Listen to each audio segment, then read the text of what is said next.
الحمدللہ وکفا وسلام علی عبادہ الذین اصطفیٰ اما بعد فاعوذ باللہ من الشیطان الرجیم بسم اللہ الرحمن الرحیم شرع لکم من الدین ما وصی بہ نوحا والذی اوحینا الیک وما وصینا بہ ابراہیم وموسیٰ وعیسیٰ ان اقیموا الدین ولا تتفرقوا فیہ کبر علی المشرکین ما تدعوہم الیہ اللہ یجتبی الیہ من یشاء ویہدی الیہ من ینیب صدق اللہ العظیم۔ وقال تعالی یریدون لیطفئوا نور اللہ بافواہہم ویأبی اللہ الا ان یتم نورہ ولو کرہ الکافرون هو الذی ارسل رسولہ بالہدی ودین الحق لیظہرہ علی الدین کلہ ولو کرہ المشرکون صدق اللہ العظیم۔ عزیز ساتھیو، جس موضوع پہ مجھے اظہار خیال کرنا ہے وہ ہے اصل میں تحریک اسلامی کی فکر اقامت دین اور اس پر جدید چیلنجز یعنی جو جدید اعتراضات ہیں ان کے جواب۔ عزیز ساتھیو، اس میں گفتگو میں ذرا اشاروں میں اور جلدی میں اس میں کروں گا، اس لیے کہ ہم خود تحریک اسلامی سے وابستہ ہیں اور جانتے ہیں تحریک اسلامی کی فکر کیا ہے اور یہ بھی جانتے ہیں کہ اعتراضات جو کیے گئے ہیں وہ کیا ہیں، اور میرے پاس اتنا وقت نہیں، آدھے گھنٹے میں یہ ساری چیزیں کور کرنی ہیں، تو میں یہ سوچ کر چلوں گا کہ بہت ساری چیزیں آپ لوگوں کو پہلے سے پتہ ہیں، آپ لوگوں کے ذہنوں میں محفوظ ہیں۔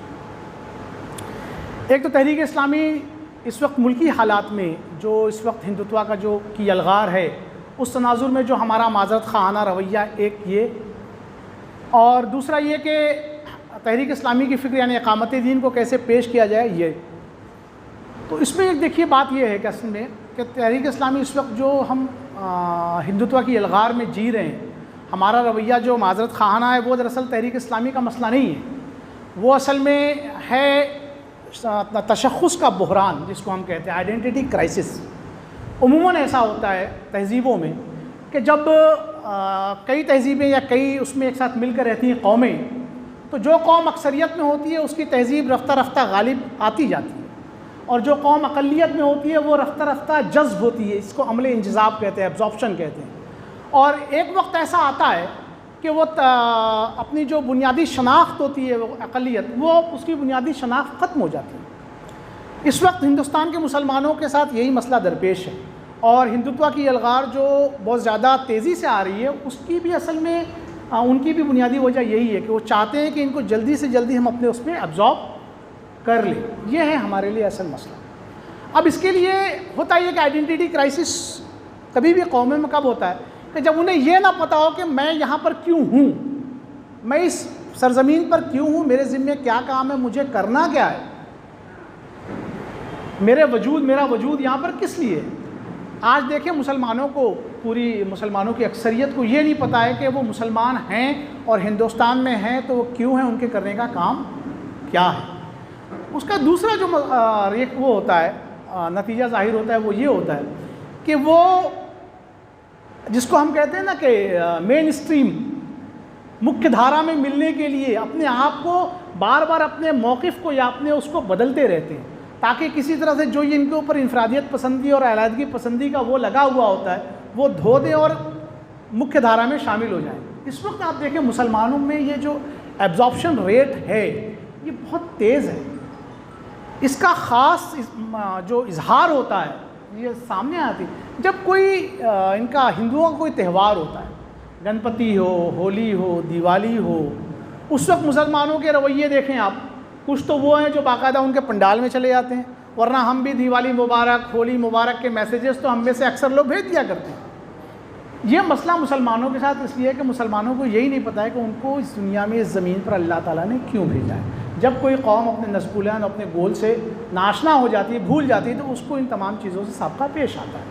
دوسری چیز جو فکر اسلامی کی بات ہے تو تحریک اسلامی کا اس وقت جو عصر حاضر میں جو ملکی حالات کے تناظر میں مسئلہ یہ ہے کہ ہمارے ساتھ ہم ابھی پہلے مرحلے میں بھی مکمل طور سے داخل نہیں ہوئے جو دعوت دین کا مرحلہ ہے۔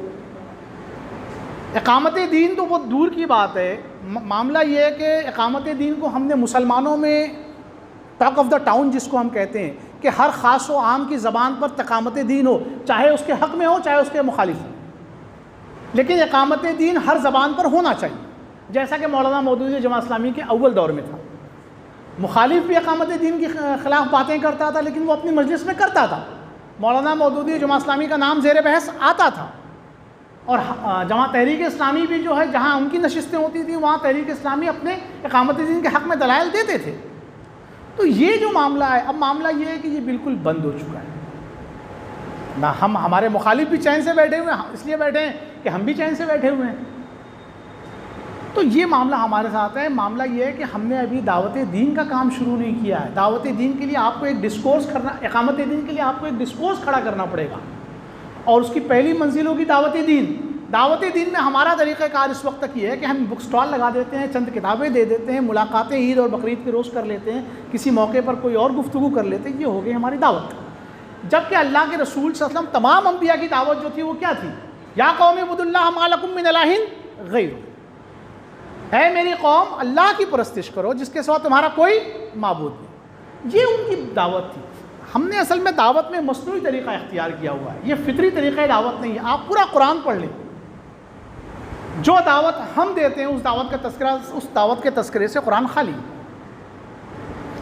ہماری اپنی جن لوگوں کے ساتھ نشستیں ہوتی ہیں، جن کے ساتھ ہم بیٹھتے ہیں، جو ہمارے ساتھی ہیں، مسئلہ یہ ہے کہ ہم گھیٹوز میں رہتے ہیں، ہمارا کوئی ساتھی ہی نہیں ہے جس کو ہم دعوت دیں، جن کے ساتھ ہم جو ہے وہ حسن سلوک کریں. ہمارا معاملہ یہ ہے کہ اگر کوئی پوٹینشیل مدعو ہے تو ہمارا حسن سلوک ہوتا ہے اس کے ساتھ. ہم خدمت خلق کو بھی اور دعوت دین کو بھی پوٹینشیل مدعو کو دیکھ کر کرتے ہیں، جبکہ یہ داعی کی صفت ہے لازمی.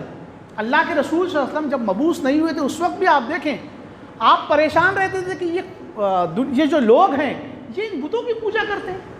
گو کہ آپ پر وحی نہیں آئی تھی تو آپ یہ نہیں جانتے تھے کہ اب راستہ کون سا ہے، لیکن آپ یہ پریشان رہتے تھے. بتوں کی حقیقت کھلی تھی. خدمت خلق کے تعلق سے آپ صلی اللہ علیہ وسلم خدمت خلق کیا کرتے تھے. یہ اندر سے جذبہ تھا، صفت تھی بنیادی. اس لیے نہیں کہ ان کو دعوت کام کرنا تھا تو وہ مدعو کے ساتھ جو ہے وہ اس نے سلوک کرے. ہمارا دونوں چیزیں ہیں نا، جو دعوت دین اور خدمت خلق، دونوں آرٹیفیشل طریقے پر ہے، مصنوعی ہے. ہمارے اندر نہ دعوت کو لے کر، اسلام کو لے کر کوئی تڑپ ہے کہ مدعو جو ہے وہ جہنم میں جا رہا ہے اس کو ہم بلائیں. دوسرا، نہ کسی غریب کو، کسی مسکین کو دیکھ کر ہمارا دل پسیجتا ہے کہ ہم اس کی مدد کریں، کسی مصیبت زدہ کی مدد کریں. حالانکہ یہ ہمارے دستور، اس میں پورے پالیسی و پروگرام میں جا بجا لکھا ہوا. معاملہ یہ ہے ہمارے ساتھ. ہمارے یہاں دعوت کا یہ طریقہ ہوتا ہے. دوسرا طریقہ جو دعوت کا دیا تھا وہ ڈیبیٹ والا جو ذاکر نائک وغیرہ کا تھا، اس کے بھی اوپر ہے. میں خیر اس پر نہیں جاؤں گا. اب گفتگو ہم شروع کرتے ہیں اقامت دین پر جو اعتراضات جدید دور میں ہوئے ہیں اس پر. جدید دور میں جو اصل اعتراض ہوا تھا، جس میں کچھ تھوڑی بہت جو ہے وہ تھوڑا بہت وزن رہا، وہ مولانا وحید الدین خان نے کیا تھا. اور مولانا وحید الدین خان صاحب نے اس کے لیے ایک تعبیر کی غلطی نام کی کتاب لکھی. کتنے لوگوں نے تعبیر کی غلطی پڑھی ہے؟ نہیں سنا ہوگا آپ نے. میں یہ نہیں کہتا آپ نے سنا نہیں، میں کہتا ہوں کہ تعبیر کی غلطی کس نے پڑھی ہے. تعبیر کی غلطی انہوں نے یہ کہا کہ مولانا مودودی نے اقامت دین کا جو وہ نکالا ہے وہاں سے سورہ شورا کی آیت سے، وہ دراصل ان کی تعبیری خطا ہے. قرآن کی 4 بنیادی اصطلاحوں پر اس پر اعتراض کیا گیا ہے. اچھا، تعویل کی غلطی جناب جاوید احمد غامدی صاحب نے لکھی ہے. ان کی جو وہ ہے کیا برہان، اس میں یہ بات ہے. ان کا جو مجموعہ ہے برہان، جو کتاب چھپی ہے، اس میں انہوں نے تعبیر کی غلطی نہ کہتے ہوئے اس کو تعویل کی غلطی کہا ہے. کتنے لوگوں نے اس کو پڑھا ہے تعویل کی غلطی؟ ٹھیک. جاوید احمد غامدی صاحب کے ویڈیوز کتنے لوگوں نے دیکھے اس موضوع پر جو انہوں نے کہا؟ ٹھیک. اب دیکھیے معاملہ یہ ہے نا کہ اب میں گفتگو اسی پس منظر میں پوری کروں گا تو ہو سکتا ہے آپ لوگوں کو باؤنسر جائے، لگے کہ میں مطلب پتہ نہیں کہاں سے بول رہا ہوں. لیکن اگر آپ نے ان دونوں کتابوں کا مطالعہ کیا ہوتا، اور یہی وہ عصر حاضر میں دین کی تعبیر پر اعتراض جو ہے، اقامت دین پر اعتراض انہی دونوں بزرگوں کا ہے. معاملہ یہ. اب ہم آتے ہیں مولانا وحید الدین خان صاحب کے اس پر. انہوں نے کچھ موٹے موٹے اعتراضات کیے ہیں. پہلے تو انہوں نے یہ کہا ہے کہ یہ جو هو الذی ارسل رسولہ بالہدی ودین الحق لیظہرہ علی الدین کلہ، یہ آیت جو ہے یہ رسول کا مشن نہیں ہے. اس میں اللہ تعالیٰ نے اپنا خدائی منصوبہ بیان کیا ہے. ایک یہ انہوں نے. دوسرا اعتراض انہوں نے یہ کیا ہے کہ قرآن کی 4 بنیادی اصطلاحوں پر کہ مولانا مودودی جو ہیں، جب چاروں کو بنیادی اصطلاحیں جو ہیں دین، رب، الہ اور عبادت، اس میں جو ہے مولانا مودودی نے پہلے تو اس کے لغوی معنی لیے کہ اس کے لغوی معنی کیا، الہ کے لغوی معنی کیا ہوتے ہیں، دین کے لغوی معنی کیا ہوتے ہیں، اور لغوی معنی لے کر پھر اس کے بعد جو اس معنی کا جو تقاضا تھا، اس کا جو تقاضائی مفہوم تھا وہ لیا۔ آگے چل کر لغوی معنی جو ہے وہ پیچھے رہ جاتا ہے اور تقاضائی مفہوم ہی صرف رہ جاتا ہے، اور پوری عمارت ان کے استدلال کی مولانا مودودی کے وہ تقاضائی مفہوم پر ہی کھڑی ہوتی ہے، اور یہ دین میں تحریف ہے۔ یہ مولانا اب وحید الدین خان صاحب کا موقف ہے، اور اس پر انہوں نے صفحے کے صفحے سیاہ کیے ہیں۔ اور دوسرا انہوں نے یہ کہا کہ یہ جو شرع لکم من الدین ما وصی بہ نوحا، اس میں جو لفظ دین آیا ہے وہ دراصل وہ دین مراد ہے جو تمام رسولوں کا دین تھا۔ تمام رسولوں کا دین کیا تھا؟ وہ یہ تھا کہ اللہ پر ایمان لاؤ، رسولوں پر ایمان لاؤ، جو ایمانیات ہم کہتے ہیں، نماز روزہ جو ہوتا ہے جو ہر شریعت میں تھا، زکوٰۃ وہ مراد ہے۔ باقی وہ جو شرائع تھیں جو رسولوں کی الگ الگ تھیں، سب کی شریعتیں، ہر رسول کی شریعت الگ تھی، وہ اس سے مراد نہیں ہے، اس لیے کہ اس میں نوح کا ذکر ہے، اس میں ابراہیم کا ذکر ہے، اس میں موسیٰ کا ذکر ہے، اس میں عیسیٰ کے ذکر ہے علیہ السلام۔ یہ ہے معاملہ۔ ان کا کہنا یہ تھا کہ اس میں صرف دین کی وہی باتیں جو اصول دین ہیں یا دین کی بنیادیں ہیں وہی مراد ہیں، شریعتیں مراد نہیں ہیں۔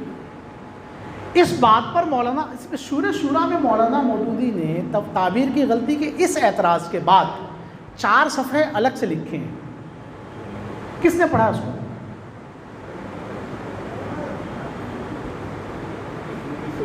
میرے ذمے جو تیسرا پوائنٹ ہے وہ یہ ہے کہ تحریک اسلامی کے افراد کی فکر کی مضبوطی کے لیے کیا طریقہ اختیار کیا جائے۔ تب بتائیے میں کیا بتاؤں کہ کیا طریقہ اختیار کیا جائے۔ مولانا مودودی نے اس میں یہ باقاعدہ مولانا وحید الدین خان صاحب کی پوری تعبیر کی غلطی کے جواب میں 4 اوراق لکھے، اور مولانا وحید الدین خان صاحب کی جو اصل بنیاد تھی اس کو ختم کر دیا۔ پڑھیے اس کو۔ تو میں شروع کرتے ہیں کہ دین سے مراد کیا ہے۔ دیکھیں، دین یہ ہوتا ہے کہ عبادات اور شریعت ان دونوں کے مجموعے کو دین کہتے ہیں۔ نہ صرف عبادات اور ایمانیات کو دین کہتے ہیں، نہ صرف شریعت کو دین کہتے ہیں، ان دونوں کے مجموعے کو دین کہا جاتا ہے۔ اور رسول اللہ صلی اللہ علیہ وسلم کے لیے آپ اس پر غور کریں، شرع لکم من الدین ما وصی بہ نوحا۔ میں اس آیت کو اس طرح پڑھتا ہوں، شرع لکم من الدین الذی اوحینا الیک وما وصی بہ نوحا ووصینا علی ابراہیم وموسیٰ وعیسیٰ ان اقیموا الدین ولا تتفرقوا فیہ۔ آپ دیکھیں شرع لکم من الدین ما وصی بہ نوحا آیا ہے، والذی اوحینا الیک وما وصینا بہ ابراہیم وموسیٰ وعیسیٰ آیا ہے۔ نوح علیہ السلام کے لیے، ابراہیم علیہ السلام کے لیے، موسیٰ علیہ السلام کے لیے، عیسیٰ علیہ السلام کے لیے لفظ ما آیا ہے، جو اس میں موصول عام ہے۔ اللہ کے رسول صلی اللہ علیہ وسلم کے لیے جس دین کی بات کی گئی ہے اس کے لیے اس میں موصول خاص آیا ہے، الذی آیا ہے۔ اس نقطے کو کیوں نہیں سمجھا جاتا؟ میں نے اسی لیے اس کو آیت کو ذرا الگ سے پڑھا تھا، شرع لکم من الدین الذی اوحینا الیک۔ تمہارے لیے شریعت کا وہی ضابطہ مقرر کیا ہے جو ہم نے نبی صلی اللہ علیہ وسلم آپ پر نازل کیا، اور جو موسیٰ پہ نوح پر نازل کیا تھا، جو ابراہیم پر نازل کیا، جو موسیٰ پر نازل کیا، جو عیسیٰ پہ نازل کیا۔ اچھا، مولانا وحید الدین خان صاحب نے اپنے اس بات کے جو دلیل میں، جو اپنے اس دعوے کی دلیل میں کہ یہاں دین سے مراد صرف وہ دین ہے جو عبادات اور عقائد کی مراد ہے، کافی مفسرین کی کے اقوال انہوں نے نقل کیے، لیکن وہیں پر مفسرین نے انہوں نے خود تعبیر کی غلطی میں مفسرین کے وہ پورشن بھی نقل کیے جو ان کے خود کے موقف کے خلاف جاتے ہیں، اور شاید وہ اس کا ادراک نہیں کر سکے۔ اگر تعبیر کی غلطی ہوتی تو میں آپ کو وہ اقتباس دکھا دیتا۔ یعنی انہوں نے لکھا ہے کہ ابن جریر نے یہ لکھا ہے، لیکن ابن جریر نے جو آگے لکھا ہے اس کا مطلب وہ سمجھ نہیں سکے، اس کا ترجمہ بھی کرتے ہیں تو سمجھ نہیں پاتے۔ کبھی کھول کر دیکھیں تعبیر کی غلطی میں تو آپ کو لگے گا کہ مولانا وحید الدین خان صاحب نے یہ کیا غلطی کی۔ اس پر میں ایک ہی بات کہتا ہوں، میں شاہ ولی اللہ محدث دہلوی نے حجت اللہ البالغہ میں جو لکھا ہے ایک اقتباس، اس کو تھوڑا سا پڑھ دیتا ہوں آپ کے۔ شاہ صاحب اسی شرع لکم من الدین ما وصی بہ نوحا والی آیت پہ حجت اللہ البالغہ میں لکھتے ہیں، اجمع الانبیاء علیہم السلام علی توحید اللہ تعالی وکذالک اجمعوا علی اوائل البر من الطہارۃ والصلاۃ والزکاۃ والصوم والحج وکذالک اجمعوا علی النکاح وتحریم الصفاء واقامۃ العدل بین الناس وتحریر المظالم واقامۃ الحدود علی اہل المعاصی والجہاد مع اعداء اللہ والاجتہاد فی اشاعۃ امر اللہ ودینہ فہذا اصل الدین۔ اب اس میں کون سی چیز ہے جو چھوڑ دی شاہ صاحب نے؟ کوئی چیز نہیں چھوڑی۔ شاہ صاحب کہتے ہیں کہ اس میں شرع لکم من الدین میں دین سے مراد یہ ہے۔ اچھا، قرآن کس چیز کو دین کہتا ہے؟ قرآن کہتا ہے الزانیۃ والزانی فاجلدوا کل واحد منہما مئۃ جلدہ ولا تأخذکم بہما رأفۃ فی دین اللہ، یعنی وہ سزا جو دی جائے گی زانیہ عورت اور زانی مرد کو، اس کو اللہ تعالیٰ نے دین کہا ہے کہ تمہیں جو ہے اس سزا کو نافذ کرنے میں ذرہ برابر بھی تمہارے دل میں رحم نہیں آنا چاہیے اللہ کے دین کے معاملے میں۔ یعنی سزا کا نفاذ تو شریعت ہے نا، لیکن اللہ تعالیٰ نے قرآن میں اس کو دین کہا ہے۔ حرمت علیکم المیتۃ والدم ولحم الخنزیر وما اہل لغیر اللہ بہ والمنخنقۃ والموقوذۃ والمتردیۃ والنطیۃ وما اکل السبع الا ما ذکیتم وما ذبح علی النصب وان تستقسموا بالازلام ذلکم فسق اليوم یئس الذین کفروا من دینکم۔ کافر آج تمہارے دین کے بارے میں تم سے مایوس ہو گئے ہیں۔ فلا تخشوهم واخشون اليوم اکملت لکم دینکم۔ یہ جو حرمت ہے کھانے پینے کی، یہ کھاؤ یہ مت کھاؤ، خون حرام، خنزیر حرام، یہ حرام، مرا ہوا جانور، گرا ہوا جانور، گلا گھونٹ کے مرا ہوا جانور، اور بتوں کے استھان پر جو چڑھاوے چڑھائے جاتے ہیں وہ، یہ سب تو شریعت ہے نا۔ اللہ تعالیٰ اس کو دین کہتے ہیں۔ وَقَاتِلُوا الَّذِينَ لَا يُؤْمِنُونَ بِاللَّهِ وَلَا بِالْيَوْمِ الْآخِرِ وَلَا يُحَرِّمُونَ مَا حَرَّمَ اللَّهُ وَرَسُولُهُ وَلَا يُدِينُونَ دِينَ الْحَقِّ مِنَ الَّذِينَ أُوتُوا الْكِتَابَ، یہاں بھی کہا وَلَا يُدِينُونَ دِينَ الْحَقِّ۔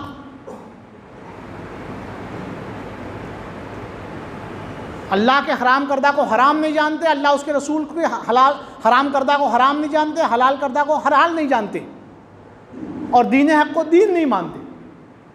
یہ شریعت ہے۔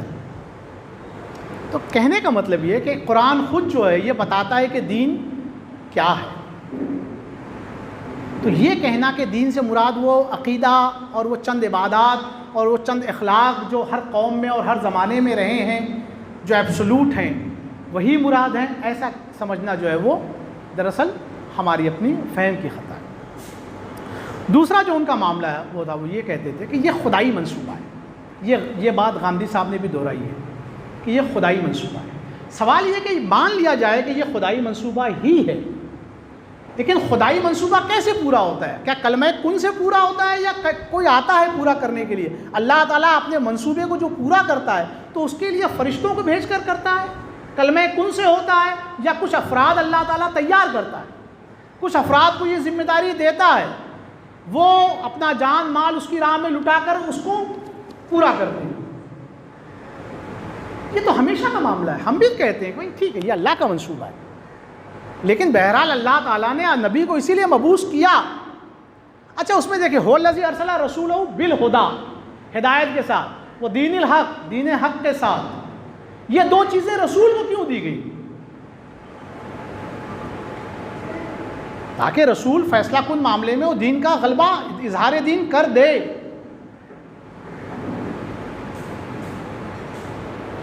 یہ بات لوگ سمجھتے نہیں۔ اچھا، گاندھی صاحب یہ بھی کہتے ہیں کہ یہ جو غلبہ دین کا معاملہ تھا وہ اللہ کے رسول صلی اللہ علیہ وسلم کے لیے خاص تھا، جیسا کہ رسولوں کے ساتھ ہوتا ہے کہ ہر رسول آتا ہے، قوم جو ہے وہ انکار کر دیتی ہے، رسول جو ہے وہ ان پر حجت تمام کر دیتا ہے، پھر اس کے بعد اللہ کا عذاب آتا ہے اور قومیں برباد ہو جاتی ہیں اور رسول اور اس کے ساتھی جو ہے وہ بچا لیے جاتے ہیں۔ اس کو دینونت کہتے ہیں، جزا و سزا کا اللہ تعالیٰ ایک جھلک اس دنیا میں دکھا دیتا ہے۔ سوال یہ ہے کہ اگر یہ دعویٰ آپ کا ہے کہ یہ اللہ کے رسول صلی اللہ علیہ وسلم کے لیے خاص ہے تو دلیل بھی تو آپ ہی کو دینی پڑے گی۔ وہ دلیل نہیں دیتے اس کی، وہ کہتے ہیں خاص ہے۔ سوال یہ ہے کہ اس طرح اگر ہم چند چیزیں جو ہیں اللہ کے رسول صلی اللہ علیہ وسلم کے لیے خاص کرتے جائیں تو کون کس کا ہاتھ پکڑے گا؟ میں کہوں یہ چیز اللہ کے رسول کے لیے خاص تھی، آپ کہیں یہ چیز تھی، یا تو اللہ کے رسول صلی اللہ علیہ وسلم خود فرما دیں کہ یہ میرے لیے خاص ہے